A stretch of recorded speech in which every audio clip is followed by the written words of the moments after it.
Hello viewers, I'm your host Pratiksha Mishra with another episode of South Asia Focus. Let's begin the show.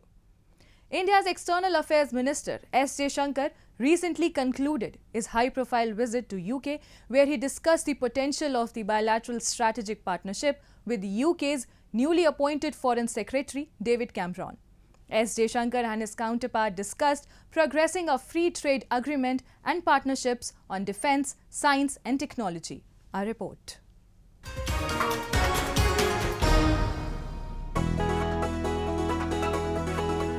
India's External Affairs Minister S. Jaishankar concluded his 5-day trip to the United Kingdom on November 15.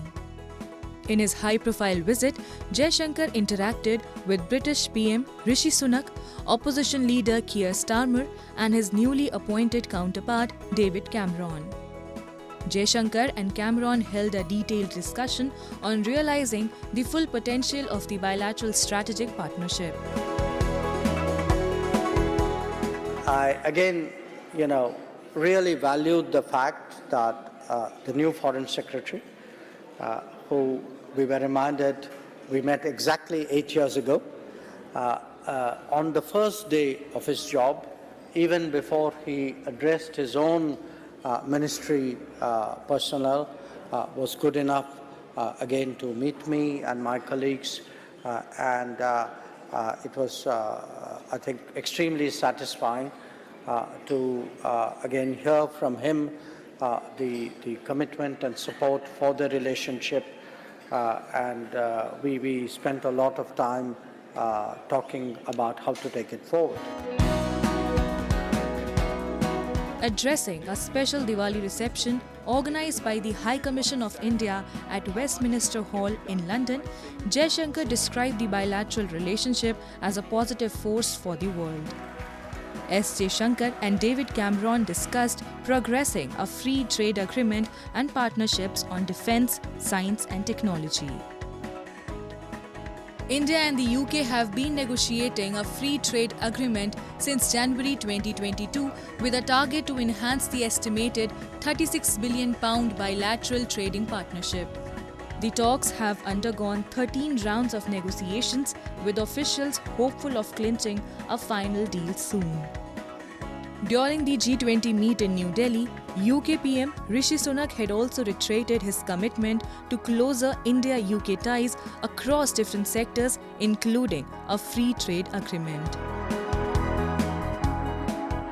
Both Modi ji and I are keen to see a comprehensive and ambitious trade deal concluded between our two countries. Both of us think that there is a good deal to be done, but trade deals always take time. They need to work for both countries, and although we've made enormous progress, there is still hard work to go. During his visit to UK, S. Jaishankar attended an event hosted by the Indian High Commission, which was themed How a Billion People See the World. The conversation covered a wide range of subjects, from the ongoing conflict between Russia and Ukraine to relations with Canada, Bangladesh and Taiwan. During the discussion, Jaishankar asserted that New Delhi is playing a vital role in stabilizing global oil and gas markets through strategic purchase policies amid the Russia-Ukraine war.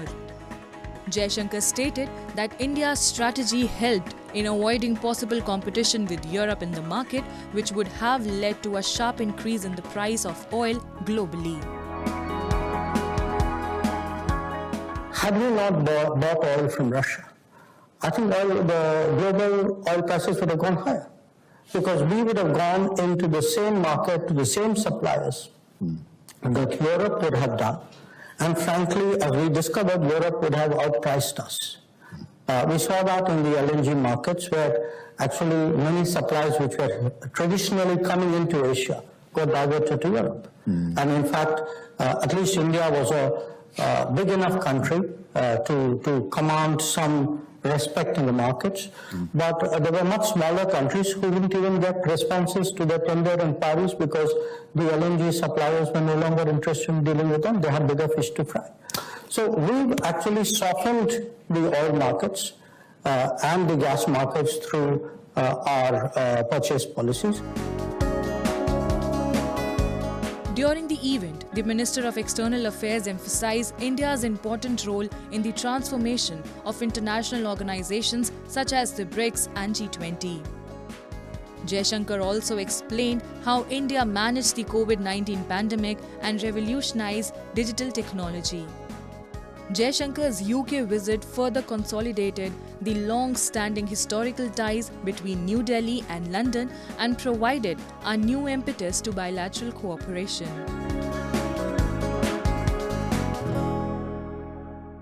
Dengue death toll in Bangladesh has exceeded 1400 mark, with hospitals recording new cases every day. While the dengue patients are undergoing treatment in several hospitals across the country, the myths around the epidemic have also popped up, especially in the rural areas. An entomologist and zoology professor in Bangladesh Jahangirnagar University in Dhaka is trying to break these myths. Dedicatedly involved in scientific research, Professor Kabirul Bashar is looking for ways to prevent mosquito-spread diseases such as dengue fever. Take a look.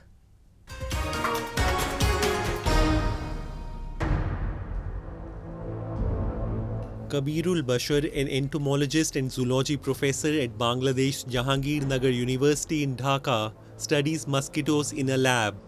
In his lab, Professor Bashar can be seen extracting mosquitoes into a tube and examining them under a microscope. After spending much of his career researching mosquitoes, Professor Bashar is now looking for ways to prevent mosquito-spread diseases such as dengue fever. In his 25-year career, Professor Bashar has never seen an outbreak like the one he saw in Bangladesh this year. According to reports, dengue death toll in Bangladesh has already exceeded 1400 mark, with hospitals recording new cases every day. Dengue patients are undergoing treatment in several hospitals across the country. Professor Bashar says that climate changing and rising temperatures are providing ideal breeding conditions for the dengue-spreading mosquitoes. তাপমাত্রা, আর্দ্রতা, বৃষ্টিপাত এর pattern কিন্তু change হয়েছে। এখন October মাসের মাঝামাঝি সময়, এই সময় আমরা যে বৃষ্টিপাত দেখছি বর্ষাকালের মতো। এটি তো একটি জলবায়ু পরিবর্তনের ফলেই এই যে সিজনাল প্যাটার্নের চেঞ্জ এটি ঘটেছে।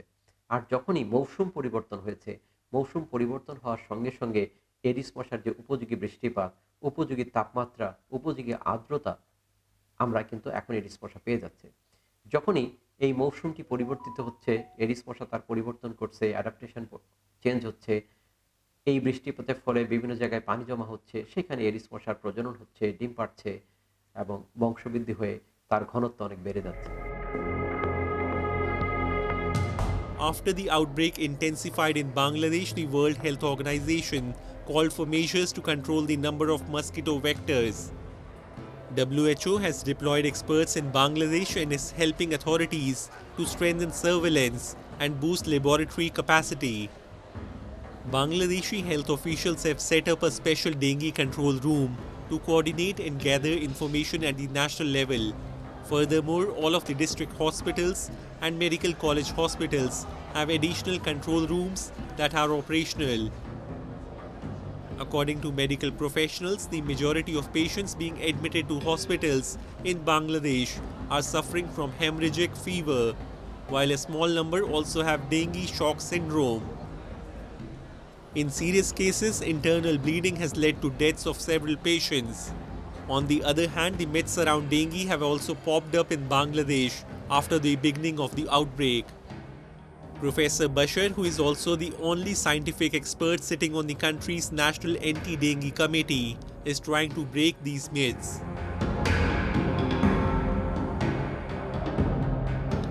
দুটি ভুল ধারণা আমাদের মধ্যে আছে। একটি হচ্ছে এডিস মশা শুধুমাত্র দিনে কামড়ায়, আর এডিস মশা পরিষ্কার পানিতে হয়। এই দুটি আমরা দীর্ঘ 3 বছর গবেষণা করে দেখেছি। এডিস মশা দিনে এবং রাতে উভয় সময় কামড়ায়। আর এডিস মশা শুধুমাত্র পরিষ্কার পানিতে নয়, নোংরা পানি, সোয়ারেজের পানি, ইভেন সমুদ্রের নোনা পানিতেও এর প্রজনন হতে পারে এবং জীবনচক্র সম্পন্ন করতে পারে। ইতিমধ্যে এটি আমাদের বিভিন্ন কনফারেন্স জার্নালে প্রকাশিত হয়েছে আমাদের তথ্যটি। Medical experts in Bangladesh admit that more research is needed to understand the reason behind the increasing cases. They suggest that it would be impossible for the authorities to eradicate dengue unless the general public participates in the breeding source management. Let's now move to Sri Lanka, where Supreme Court ruled on the economic crisis that has gripped the nation. The court found former President Gotabaya Rajapaksa and his brother, former Prime Minister Mahinda Rajapaksa, among several other government officials, guilty of mishandling the economy. The court held that the respondents violated the public trust and fundamental rights of the petitioners. A report.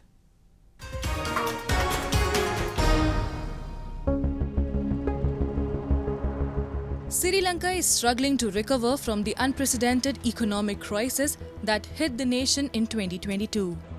The crisis, which was started due to several compounding factors, left a large population of Sri Lanka multidimensionally vulnerable. On November 14, Sri Lanka's Supreme Court ruled on the country's worst economic crisis since independence.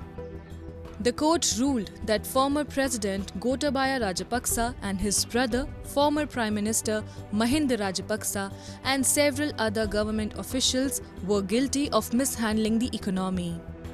The court ruled on a petition filed against former officials by corruption watchdog Transparency International Sri Lanka. The two Rajapaksa brothers, two former central bank governors, and President Ranil Wickremesinghe were among those named in the landmark TISL petition. The top court held that the respondents violated the public trust and fundamental rights of the petitioners. තීන්දුවක් ලබා දුන්නා මේ ආර්ථිකය විනාශ කරපු පුද්ගලයන් කවුද කියන එක සම්බන්ධව ඒ සම්බන්ධව ඒ නඩුව පවර්ලා තිබ්බ වගඋත්තරකරුවන්ගෙන් දෙක ඒ 3 10 සහ තවත් වගඋත්තරකරුවන් සංඛ්‍යාවක් විසින් මේ ආර්ථිකයේ විනාශයට වගකිය යුතු බවට ගරු අධිකරණය විසින් තීන්දුව කරා. ඒ අනුව අධිකරණය විසින් රුපියල් 1,50,000ක් බැගින් වූ මුදලක් පෙත්සම්කරුවන්ට ගෙවන ලෙස වැඩිදුරටත් තීන්දුව කරලා තියෙනවා. Political experts in Sri Lanka opine that the roots of the economic crisis in country are tied to the actions of former President Gotabaya Rajapaksa and his family. They believe that the nepotism, corruption and mismanagement by the Rajapaksa government led to crisis in the country. People in Sri Lanka express anger that despite calls for Rajapaksa's arrest and prosecution on a raft of corruption charges, he is still living under armed protection. අධිකරණයෙන් දීපු තීන්දුව මහ ජනතාව පැත්තෙන් හරිම තීන්දුවක් දීලා තියෙන්නේ. ඇත්තටම හැබැයි මේක තීන්දුව දීලා තියෙන්නේ මේගොල්ලන් මේ වරද කරා කියන එකනේ. හැබැයි මහ ජනතාව බලාපොරොත්තු වෙන්නේ ඒක විතරක් නෙවෙයි.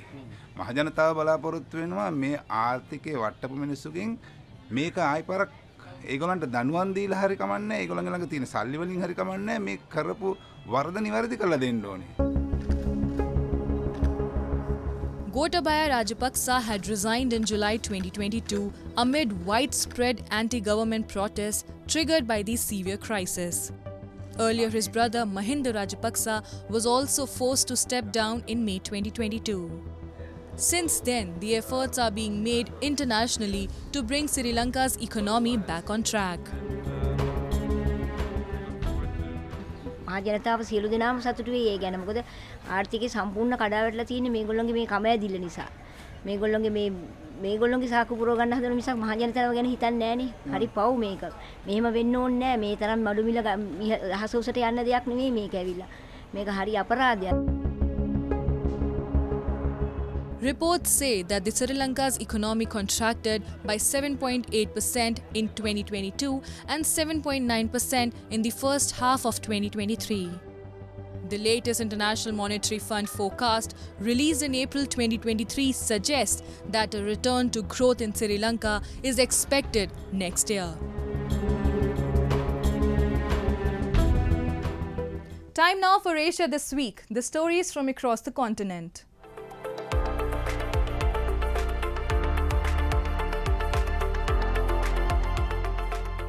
Rescuers were searching through the debris of a wrecked building for survivors on the morning of November 15 after a Russian missile attack on Selidov, a Ukrainian village northwest of Russian-occupied Donetsk.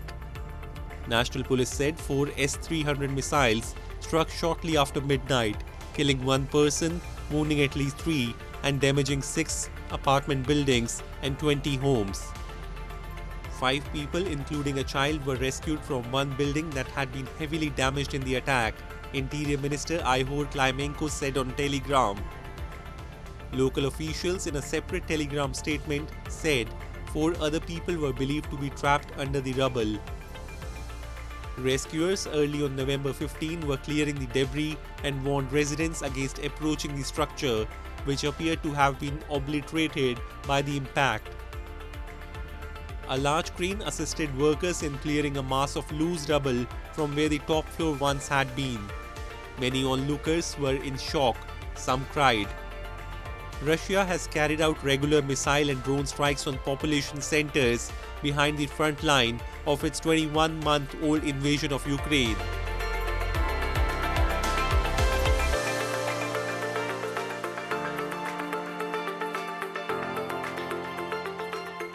The concentration of greenhouse gases in the atmosphere reached a record high last year, the World Meteorological Organization said, warning there was no end in sight to the trend.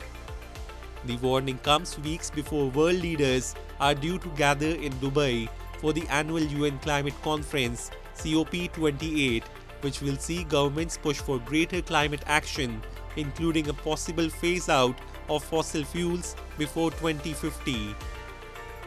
In 2022, global average concentrations of carbon dioxide were a full 50% above pre-industrial era for the first time, the UN Weather Agency said. Methane concentrations in the atmosphere also increased, and levels of nitrous oxide, another greenhouse gas, saw the highest year-on-year increase on record between 2021 and 2022, WMO said. Greenhouse gases are responsible for warming the planet and triggering extreme weather events. Unlike emissions which can be cut, much of the carbon dioxide emitted decades ago remains in the atmosphere and activates slow processes like the increase of the sea level.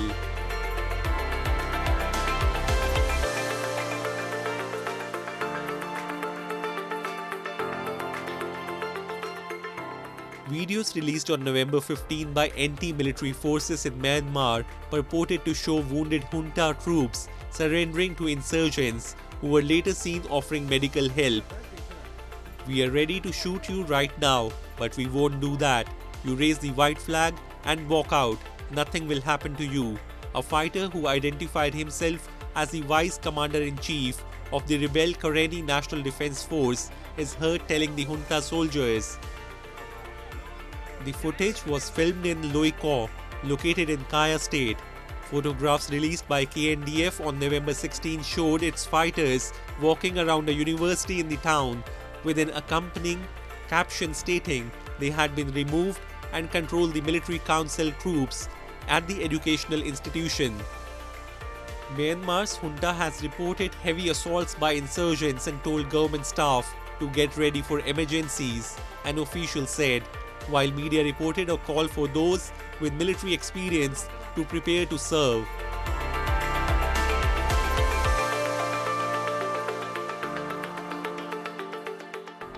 And lastly, festivals in India are a part of people's lifestyles that bring joy and positivity. Recently, India celebrated the Diwali festival, also referred to as Deepavali. The festival holds cultural as well as religious significance, which not only binds families and society as one, but also inspires mankind to always choose the right. Let's have a look.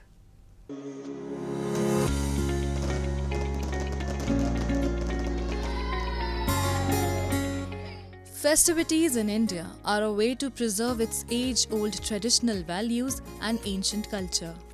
Festivals not only bring enthusiasm and strengthen the bond of community, but also reinforce their significance among the younger generations.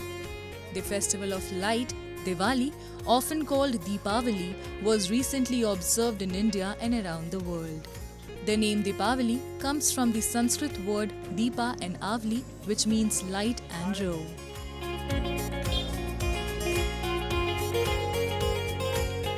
The Diwali festival is celebrated in the Hindu lunar month of Kartik on the darkest of nights, which usually falls between mid-October and November.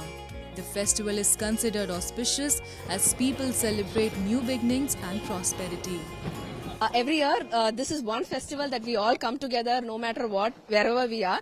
We come together and we celebrate this festival so well. The 5-day-long festivity begins with Dhanteras, a day on which people purchase new utensils, jewelry, property and vehicles and worship Lord Dhanvantari for prosperity. The next day is Narak Chaturthi. On the following day, people celebrate the victory of Hindu god Krishna over the demon Narkasur by taking an oil bath to cleanse themselves from negativity. Apparently, the third day marks the main day of the festival, also known as Lakshmi Puja. People decorate their homes with colorful designs using color powder, also called Rangoli, along with diyas to welcome goddess Lakshmi and Ganesh. आज के दिन में यही दुआ मांगा हिंदू मुसलमानों में आपस में घर पर भाईचारा रहे, प्यार रहे आपस में। दिवाली के दिन हम दिया पटाखे फोड़ते हैं और दिया जलाते हैं, खाना बनाते हैं अच्छा और एक दूसरे को बांटते हैं, प्यार मोहब्बत आपस में प्यार करके बैठते हैं। The Diwali festival is also led by the bursting of crackers and fireworks at night. Meanwhile, devotees worship the idols of goddess Lakshmi and Ganesh for prosperity and peace of their families. According to Hindu mythology, on this day, Lord Ram returned to his kingdom Ayodhya after the exile of 14 years, and his homecoming was celebrated with lighting earthen lamps. Moreover, people around Indian states hold exhibitions and organize Diwali fairs where artisans as well as craftsmen show their creativity. Meanwhile, people in Nepal too celebrate 5-day festivities of Diwali or Tihar festival with religious fervor. Tihar is a 5-day festival celebrated in Nepal. It is also known as Festival of Lights and Flowers, as these two things are the most widely used items during the celebration. On first day of the festival, crow is worshipped. Dogs are worshipped on second day. On third day, cow and goddess Lakshmi is worshipped, which in India is called Diwali. Fourth day, ox is worshipped. Fifth day of festival is observed as Bhai Tika, where sisters put tika on brother's forehead, praying for his protection and long life.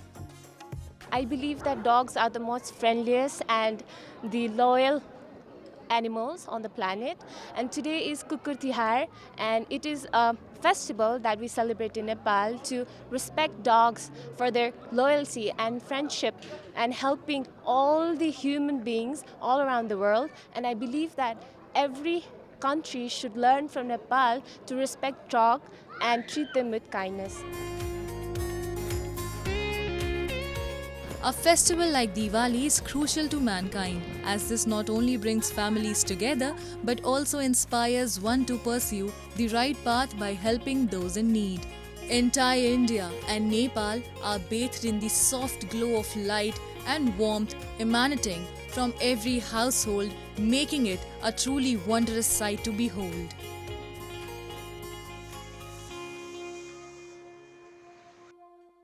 No festival symbolizes communal harmony like Diwali does. The Festival of Lights is celebrated with noticeable gaiety and fervor by all across the world. And with that, we come to the end of this week's episode. See you next week. Goodbye and take care.